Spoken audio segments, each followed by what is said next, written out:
Najlepša hvala za udeležbo. Bi kar začeli, ker nas čas priganja tudi zaradi drugih obveznosti. Tema današnjega STA kluba je varuh športnikovih pravic.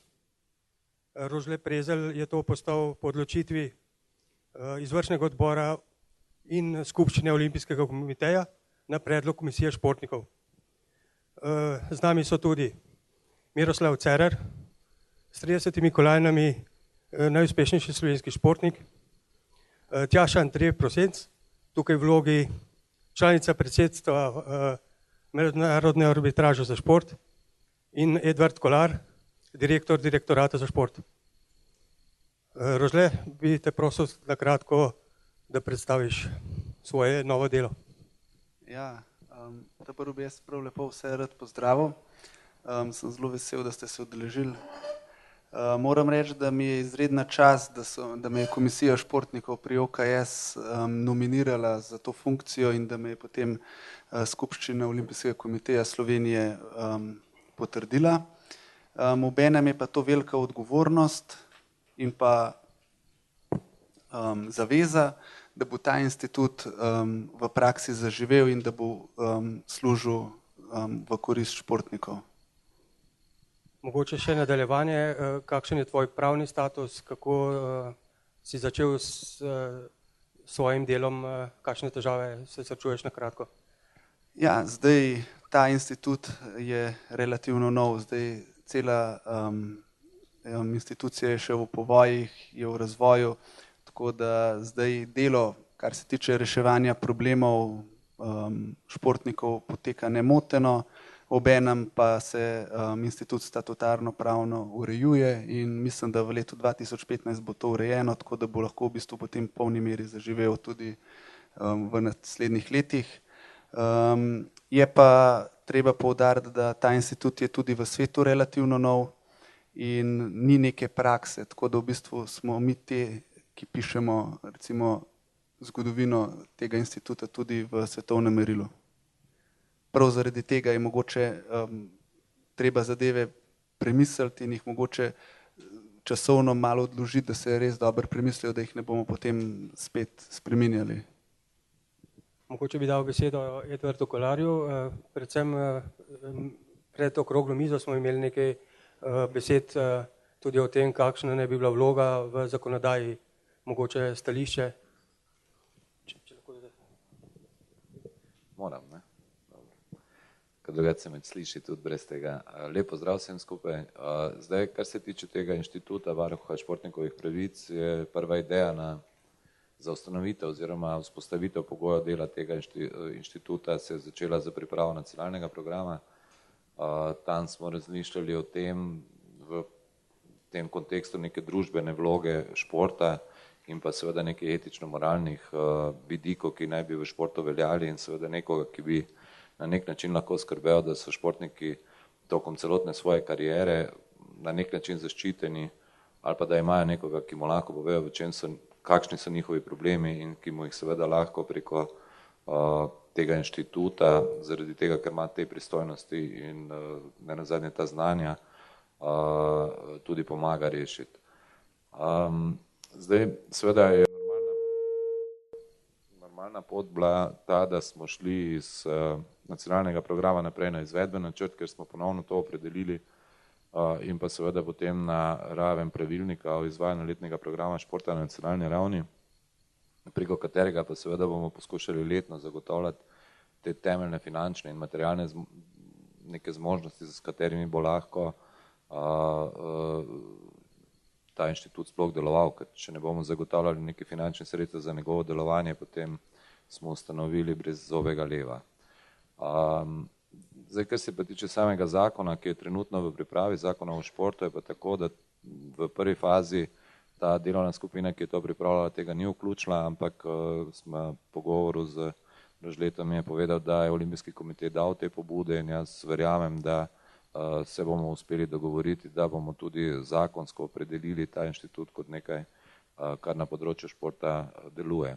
Zdaj bi pa, če še mi dovoliš, bi samo toliko povedal, sem tudi jaz zelo vesel, da je prvi varuh športnikovih pravic Rožle, ker kot prvi prvo je sam vrhunski športnik, ve, kaj pomeni karijera vrhunskega športnika, ve, čemu se mora odrekati, verjetno tudi sam v življenju doživel kakšno krivico, ki je ni znal sam rešiti in ni imel nikogar, ki bi mu lahko to pomagal rešiti.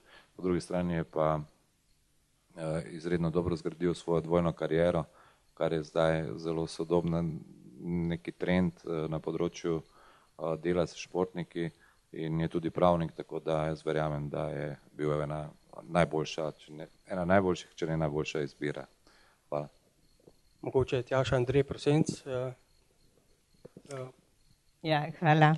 Jaz se seveda pridružujem temu mnenju, da je bil izbor najboljši, kar je bil mogoč, ker gre res za človeka, ki obvlada tako športne probleme, kot tudi je pravnik in bo vse to najbolje povezoval. Danes šport in pravo gresta z roko v roki in to se v zadnjih letih čedalje bolj občuti.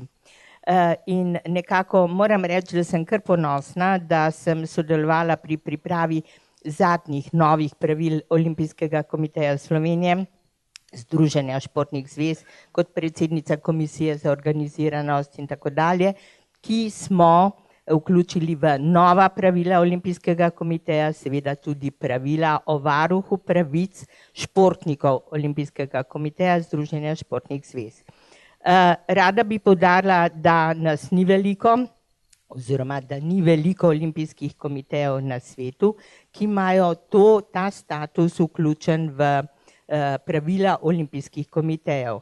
Tu predvsem prevlada Amerika, Združene države Amerike, ki imajo že dolgo ombudsmana, potem so tu Nova Zelandija, Avstralija in še nekatere druge države, s katerimi bomo seveda navezali stike oziroma bo Rožle navezal stike, da bi pridobili čim več informacij.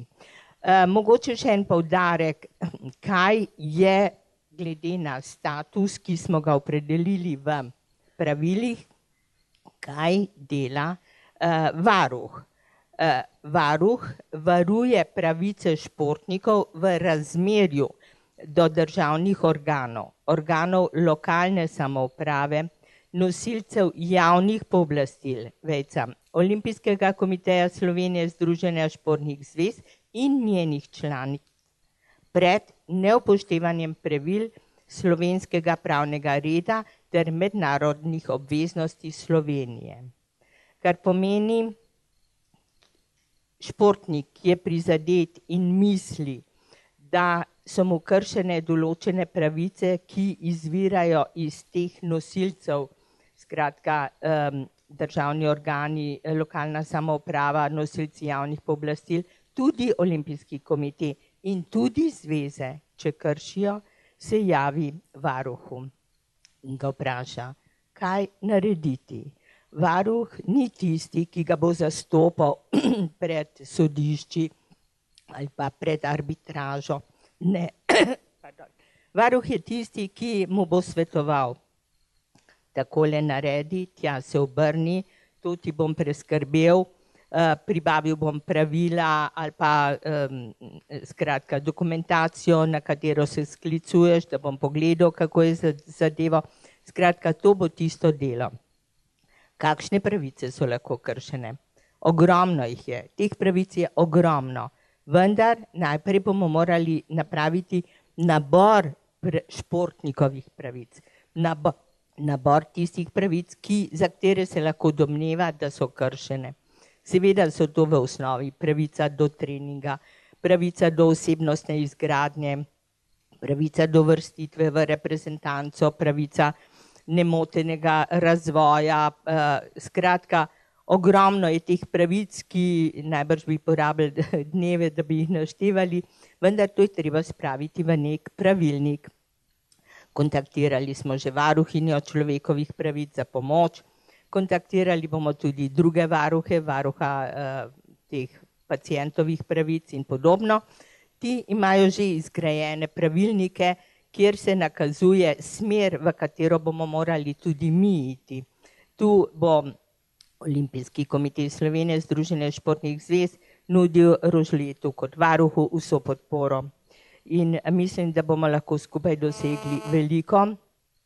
in se tudi postavili pred mednarodno javnostjo, obvestili Mednarodni olimpijski komitej o tem, da smo nekje pred vsemi ostalimi. Toliko za enkrat.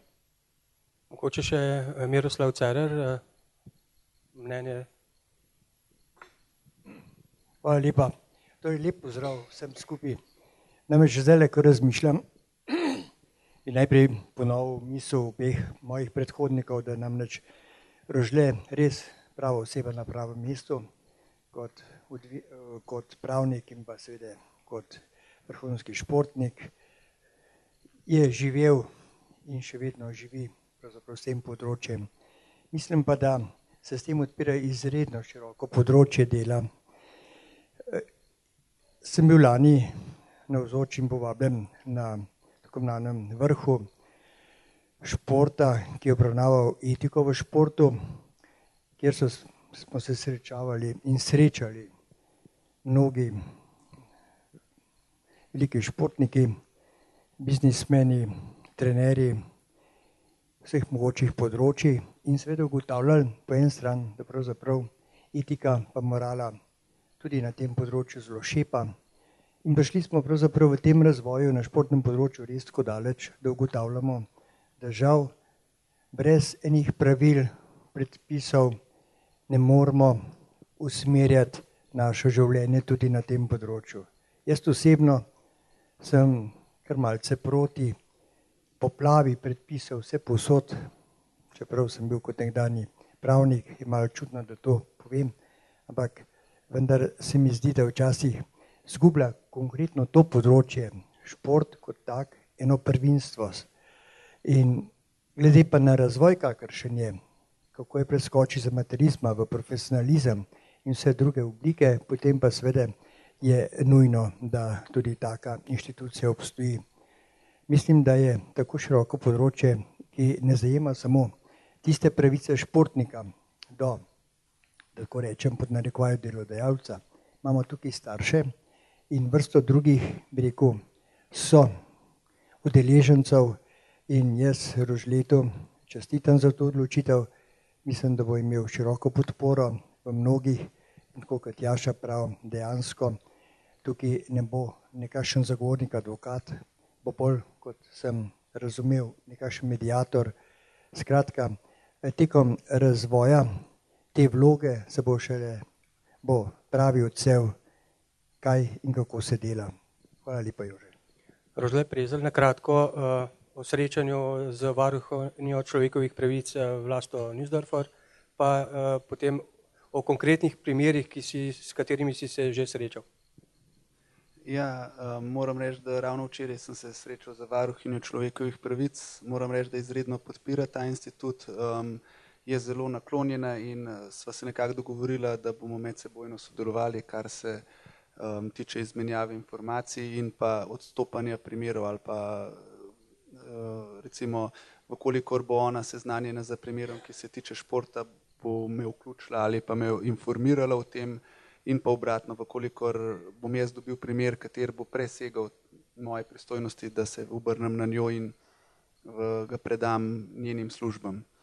Zdaj, jaz bi reče nekaj povedal, kar se mi zdi kot športniku izredno pomembno, in tudi kar je povezano s tem institutom. Namreč športniki so večinoma mladi ljudje in za športnika je izredno pomembno občutek, da ima nekoga, na katerega se lahko obrne po neko informacijo ali pa že to je dost, da ga nekdo posluša glede njegovega problema. In to jaz mislim, da je najpomembnejša stvar te funkcije, da imajo športniki možnost, da se lahko brez zadržkov obrnejo in da dobijo informacijo. Vsi športniki se ne želijo kregati, ampak dostikrat vemo, kakšni so trenažni procesi, utrujenosti, razni spori, napetosti. Dostikrat imajo športniki tudi nek subjektivni občutek, da jim je pravica kršena, pa čeprav v resnici ne gre za to. Ampak športniki so izredno zadovoljni, da dobijo informacijo, da ni pravica jim kršena ali da niso upravičeni in to tudi sprejemajo. Športniki se ne želijo kregati, tožariti in tako naprej. No, moj način delovanja je tudi od varuhinje človekovih pravic mogoče malo drugačen, ker pač jaz temeljim na temu, da gre čim več neformalno, da se čim več pogovorno rešuje zadeve. Obenem pa je moje delovanje v smislu alternativnega reševanja sporov, kjer poznamo tudi neko obliko varuha. Se pravi, to ni čista medijacijska oblika, ampak gre za neko posredovanje, zbliževanje strank, ampak samo do te mere, da jaz ugotovim neko dejansko stanje, ko pa jaz to recimo ugotovim, ko dobim neko jasno sliko, potem pa jaz športnika obvestim, zvezo in potem jih napotim, recimo lahko športniku povem, poglej, tvoja pravica ni bila kršena, vse je bilo v redu, ali pa rečem, zdi se mi, da je prišlo do kršitve, zdaj pa imaš druge možnosti, na katere se lahko obrneš znotraj športnih organizacij ali pa zunaj, se pravi, redna sodišča in tako naprej. Moram reči, da zaenkrat je bilo 12 primerov v tem času, tako da sem izredno presenečen, da je kljub temu, da je še vse v zelo zgodni fazi ali pa zelo na začetku, da se je toliko športnikov in športnih funkcionarjev obrnili na mene. Moram reči, da niso samo športniki tisti, ki so se obrnili so se trenerji, starši, funkcionarji klubski in moram reči, da večino teh primerov smo relativno lepo rešili. Razen en primer je tak, ki ga pa zdaj že rešujemo 3 mesece in verjetno še kakšen mesec bo trajal. Tukaj bi še rad povedal, v kontaktu smo tudi z ombudsmanom pri Ameriškem olimpijskem komiteju in on nam je povedal, da zelo veliko primerov je takih, ki se reši z 1-2 telefonskima pogovoroma, nekaj je pa tudi takih, ki traja par mesecev, tudi do pol leta lahko in moram reči, da je zelo pestro, da imamo od teh primerov, ki se rešijo v enem telefonskem pogovoru in pa en primer, ki pa že nekaj časa traja. Kar se mi pa zdi še izredno pomembna zadeva je pa tudi ta statistika vodenja primerov, ker mislim, da športna javnost in tudi športne organizacije in pa tudi država bo na podlagi evidence, ki se vodi, dobila neko informacijo, kako postopati, kje so problemi, kje so možnosti za izboljšave in mislim, da bo to vse vodilo v boljšo športno organiziranost v Sloveniji. Mogoče tudi kakšen konkreten primer, da bomo bolj natančno videli, kako pa zakaj so se obrnili na... Zdaj jaz konkretnih primerov tukaj ne bi rad komentiral, tudi ključna zadeva pri delovanju varuha je totalna anonimnost, tajnost in tudi anonimnost, kdo je prijavil. In to je ključno za to, da bojo športniki imeli zaupanje. Lahko pa povem, katere pravice so recimo bile kršene, imenovanje v reprezentanco, to je recimo zelo pogosto. Potem je nadomestila za prestope iz društva v društvo. To je tudi en tak pereč problem. Potem so pa še drugi taki primeri bili, neki obrnili so se glede pravilnika, tudi vezano na nadomestila za mlade športnike in tako naprej. Tako da je kar pestro. Zanimivo je pa to, kar bi pred izpostavil, da iz postopkov antidopinga pa ni bilo nobenega, ker jaz kot športnik ali pa kar poznam te zadeve, bi pričakoval, da bi bilo več iz tega področja, pa zaenkrat še ni bilo nobenega. Sicer ne vem, kje je razlog za to, ampak sem v posebnem takem nekem prepričanju, sem pričakoval več teh primerov. Jaz sem vesel, da imamo tukaj v naši sredi tudi 3 športnike, 2 nekdanji vrhunski športnici, plavalki, Alenko Kejžar in Alenko Bikar, ter še vedno aktivnega, izjemno uspešnega Sašota Bertoncla, tako da bi dal besedo.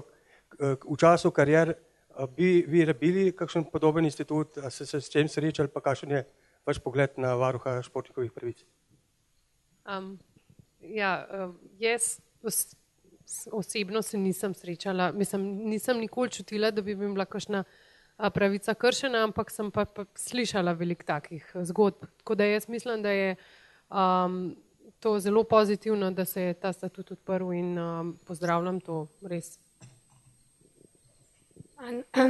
Ja, najprej bi lepo pozdravila vse prisotne. Mogoče bi pričakovala glede na temo, da bo še mogoče več mladih športnikov se udeležili, ampak sem zagotovo prepričana, da bojo o tem še veliko slišali. Veseli me tudi, da je v časa, ko sem jaz bila še aktivna športnica, pa do danes, da se je toliko spremenilo pozitivno, kar se tiče na področju športa in vedno več novih stvari sprejemamo. Še posebej iz stališča, ker sem bila pred kratkim v tem in vem, koliko težko je vsako tako stvar ustanoviti, sprejeti in potem tudi speljati. Tako da pozdravljam, čestitam Rožletu, želim mu veliko, predvsem dobre volje. in dobrega reševanja težav.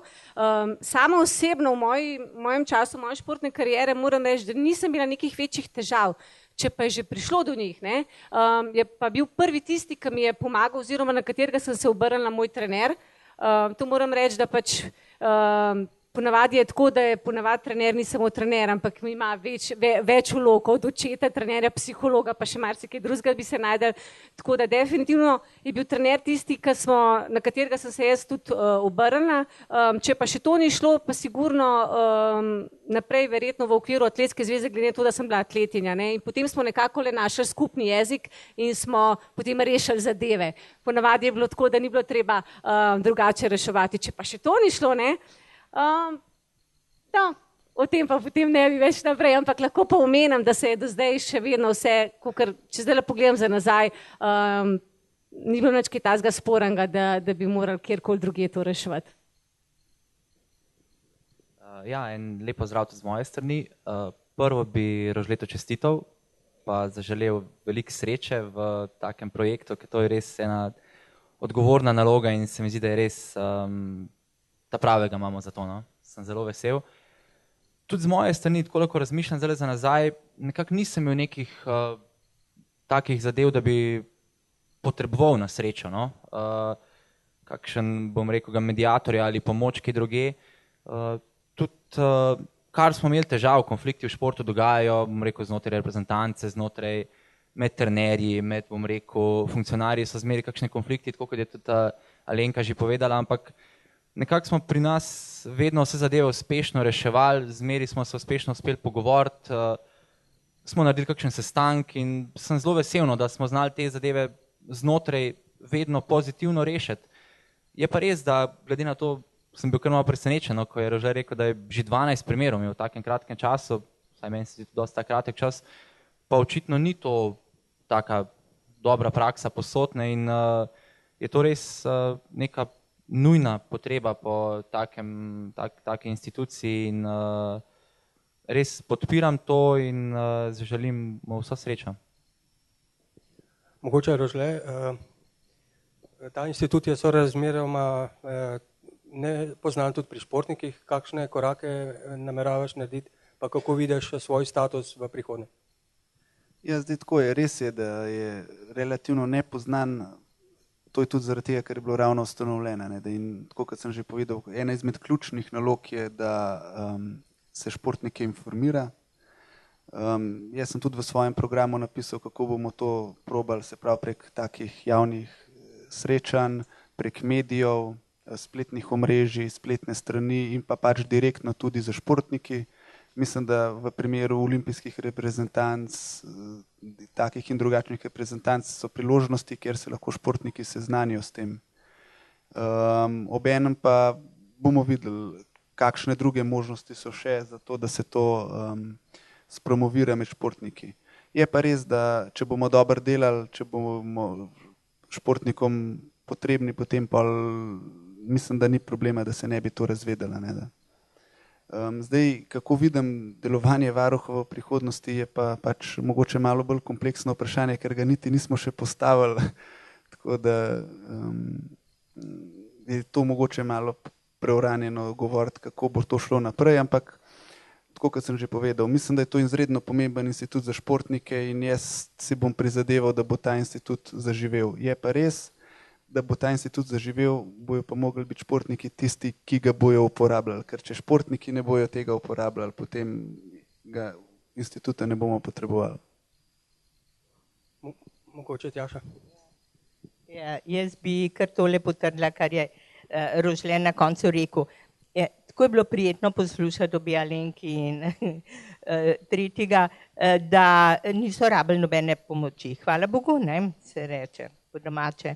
Ampak nikoli se ne ve in bolje je biti obveščen, kot pa neobveščen. In zato je prav, da bo Rožle čim prej na spletnih straneh, na svoji spletni strani in na drugih omrežjih objavil vse podatke, ki bodo omogočali športnikom, da se mu javijo v primeru, da bodo to potrebovali.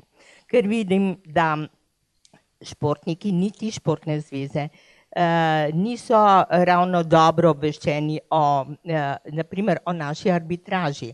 V pravilih Olimpijskega komiteja je postavljena tudi arbitraža. Ta arbitraža dejansko je postavljena in deluje. Imeli so lani en sam primer, vendar mislim, da zato, ker ni prave obveščenosti o njenem delovanju. Skratka, če bo prišlo do spora, se lahko športnik ali športni delavec ali zveza obrne tudi na arbitražo, ki rešuje spore na hiter in način, ki pomeni praktično rešitev. Skratka, so arbitri, ki odločajo o zadevi o spornem razmerju in ga hitro rešijo, predvsem pa poceni. Če nekdo ni zadovoljen z odločitvijo te arbitraže, gre na mednarodno sodišče, arbitražno sodišče za šport v Lozani. Skratka, tudi tu moramo vedeti, pri naših domačih odločitvah je rok 15 dni za pritožbo na arbitražo.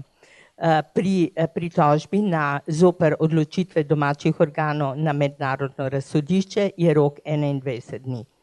Vse to so informacije, ki bi bile dobre oziroma jih morajo vedeti športniki in športni delavci.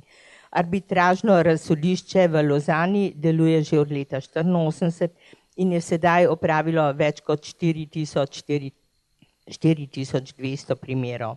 Deluje 350 arbitrov, od katerih je 90 posebej označenih za sporna razmerja v nogometu, ker FIFA je ena najboljši udeleženec spornih razmerij v tem kasu. Skratka, gre za inštitut, ki na koncu omogoči rešitev sporov na način, ki je izvršljiv. Tako da pot je dolga, vendar to pomeni, da so rešitve možne, praktične in nekje hitre in pravične. Alenka, Bikar. Jaz bi imela samo še eno vprašanje vezano na prejšnjo vprašanje. Res je, da v času aktivne kariere nisem imela nekih večjih težav, jaz osebno, ampak se mi zdi, da se pa zadnje čase tudi veliko govori, pa tudi osebno sem imela pa sama težavo po končani atletski karieri. Se pravi, po moji končani karieri vrhunske športnice, predvsem v smislu, ne vem, govorimo o tem kot karijera po karieri, ne? Se pravi, kam, kako ne se, in zdaj mogoče vprašanje v razletu, če se lahko tudi nekdani vrhunski športniki obrnejo na tebe oziroma s kakšnim vprašanjem, nasvetom, kakorkoli v tej smeri. Ja, zdaj seveda se lahko, če je vezan na šport, ne, da zdaj, kar se pa tiče te dvojne kariere, pa tudi imam jaz sam probleme, če... Mogoče bomo skupaj kaj lažje najdeli kakšno rešitev. Ja. Jaz sem hotel dopolniti, da namreč, če želimo šport ohranjati v svetlejši luči, ne, potem je pravzaprav to ena izjemna pridobitev. Tako da čestitam, tako kot sem pa rekel, seveda primerno odgovorna in pa seveda zelo široka paleta problemov se odpira na ta način. Tako da ne zavidam temu položaju, ampak resnično mislim, da ga bomo mnogi podpirali. Ja, hvala. Jaz moram reči, tukaj še bi nekaj čistko iz svoje športne poti ali pa tudi tako povedal. Zavedati se moramo, da v športu so večinoma mladi, začneš kot otrok in to te neke sanje te vodijo naprej. Mogoče samo ena majhna kršitev tvoje pravice ali pa neka neprimerno ravnanje mogoče celo nekoga, ki je vezan na šport, lahko športnika, mladega športnika za celo življenje nesposob, ga lahko stigmatizira, mu vzame te sanje in najhujš po mojem mnenju je, da mlademu otroku vzameš sanje ali pa mladostniku. In se mi zdi, da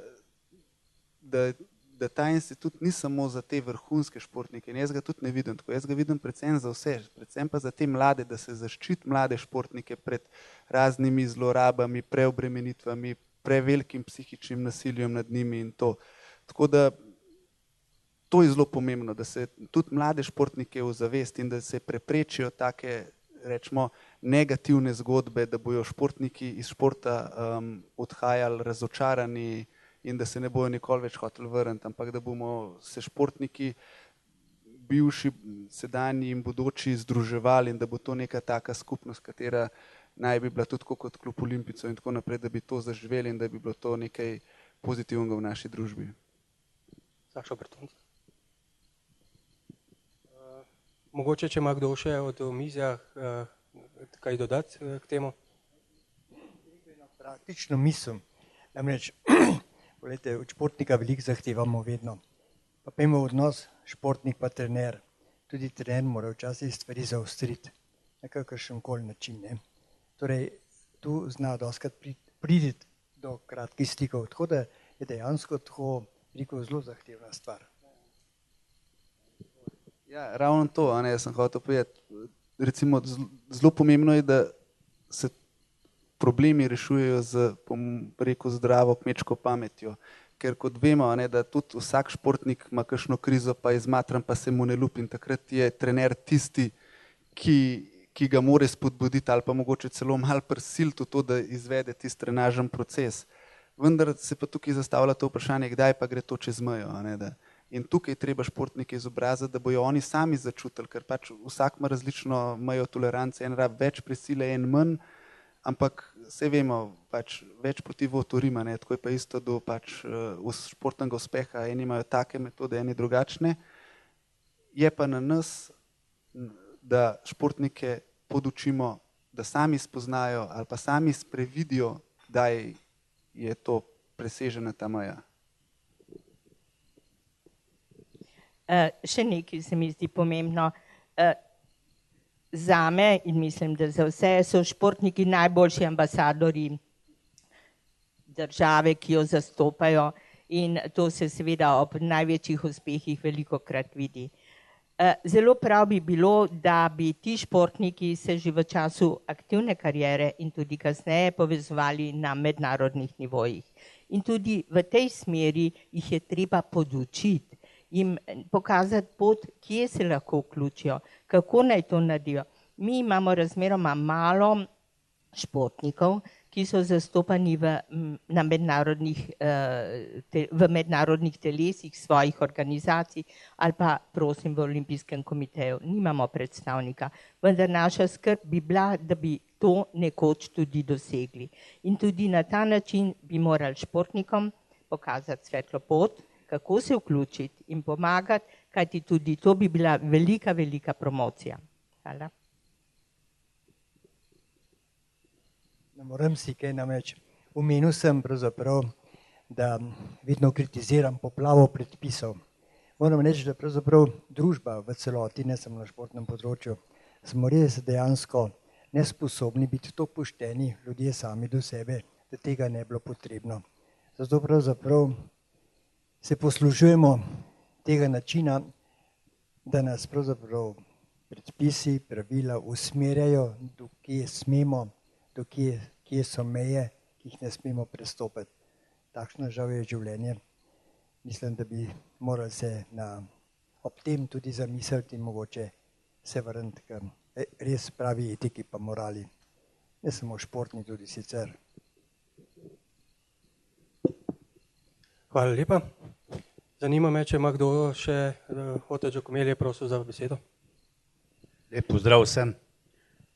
Vsekakor me je prijetno presenetilo, da je tudi ta pobuda padla na plodna tla, seveda od pobude do uresničitve velikih želja, ki jih bojo najbrž športniki znali tako ali drugače artikulirati na tem področju, ker sem prepričan, da takih kršitev drobnih in velikih ni malo. Se pa seveda ob tem sprašujem, koliko bo lahko ombudsman daleč segel pri tej množici problemov, zelo subtilnih, ki nastajajo med športniki, športnicami in funkcionarji na drugi strani, trenerji, vmes v zelo kompleksni vlogi, bo mogoče, bi rekel, z tega nivoja Olimpijskega komiteja, če tako rečem, obvladovati. Koliko se lahko varuh športnikovih pravic nadeja pomoči iz nacionalnih športnih zvez, ki jih posebej zadevajo ti problemi. Ne vem, morda bi moral dobiti tam nekakšne pomočnike ali recimo kakorkoli bi že temu rekli. To je ena stvar, seveda večina problemov se pa najbrž te sorte dogaja predvsem v osnovnih organizacijah, v društvih in klubih, do kamer bo seveda njegovo uho težko slišalo in tam je po moji sodbi glede na stanje v slovenskem športu prav gotovo najbolj zapleteno v teh okoljih sploh zmogel doseči. Zdi se mi, da bo pa eno najbolj kočljivih področij z vidika pravic športnikov zaradi profesionalizacije, ki je sicer samoumevna, področje razmerij med vrhunskimi športniki in njihovimi sponzorji oziroma predstavniki, lastniki in tako dalje. To je po mojem eno zelo kočljivo področje, ker v to smer pravzaprav šele korakamo in vidimo, da nastajajo hude napetosti, če se samo ozrem na Smučarsko zvezo in njene probleme zdajšnje. Tu je kup stvari, ki seveda posebej športnike zadeva, čeprav niso nič, vsaj neposredno prispevali k temu stanju. Sicer pa te probleme poznajo najbrž v vseh zvezah v večji ali manjšem obsegu. Smučarska zveza je pač samo ena od najbolj, bi rekel, takih kompliciranih zvez, večpanožnih zvez na enem mestu, kjer so ti problemi najbolj, bi rekel, udarili na plan. Hvala lepa. Ja, jaz bi tukaj mogoče taka zanimiva tematika je bila res podpora iz strani zvez, kako da bi si zaslužil podporo, da bi mogel imeti podporo.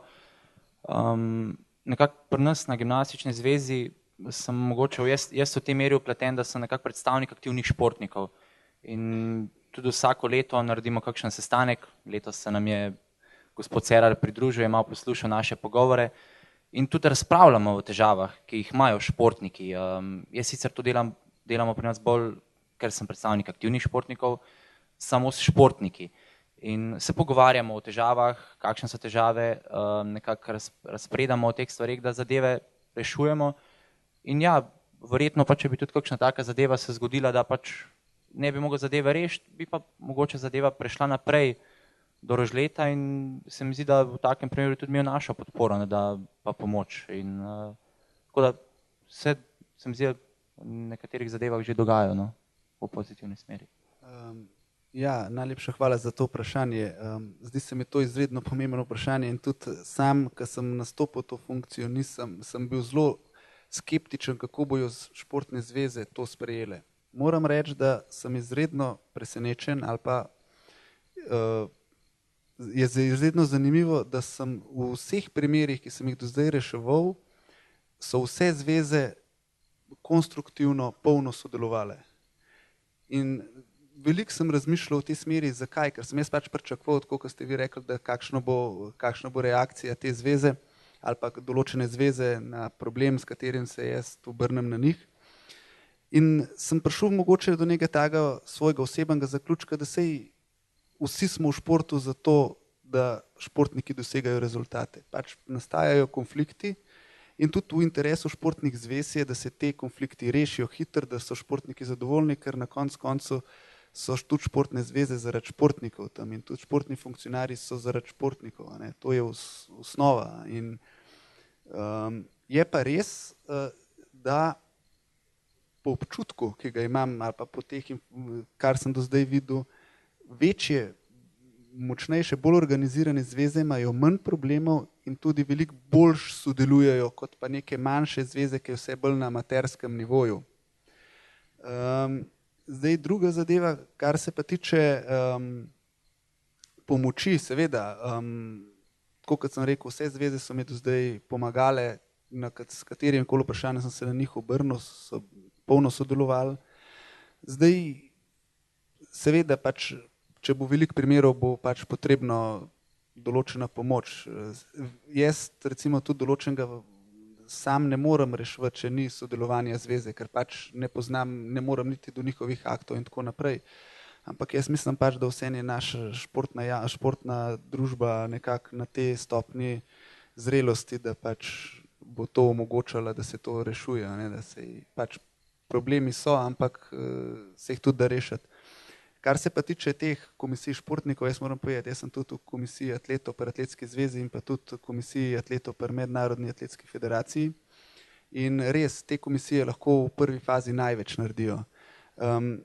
Je pa druga zadeva, da tukaj jaz vidim komisijo športnikov predvsem bolj pri soodločanju znotraj zvez. Ne toliko v zastopanju ali pa pomoči neki pravni, ker tudi aktivni športniki večinoma nimajo tega znanja, izkušenj in tako naprej. In jaz tudi zelo dobro sodelujemo z komisijo športnikov pri Olimpijskem komiteju, ker povezave med ombudsmanom in komisijo športnikov pač si ne predstavljam, da te povezave ne bi bilo. Ne, da ampak vseeno pa vidim mogoče komisijo športnikov malo v drugačni luči kot pa ombudsmana. Hvala lepa. Imamo mogoče še kdo kakšno misel zaključno? Kakšno vprašanje? Najlepša hvala, predvsem Rožletu za predstavitev, pa jasno omizju in vsem trem športnikom. Vem, da ima Televizija Slovenija prošnjo še za posnetke, pa Radio Slovenija, pa mislim, da še kdo, tako da bi mogoče mehne se zadržali še. Hvala lepa zaenkrat, pa se vidimo ob naslednji priložnosti.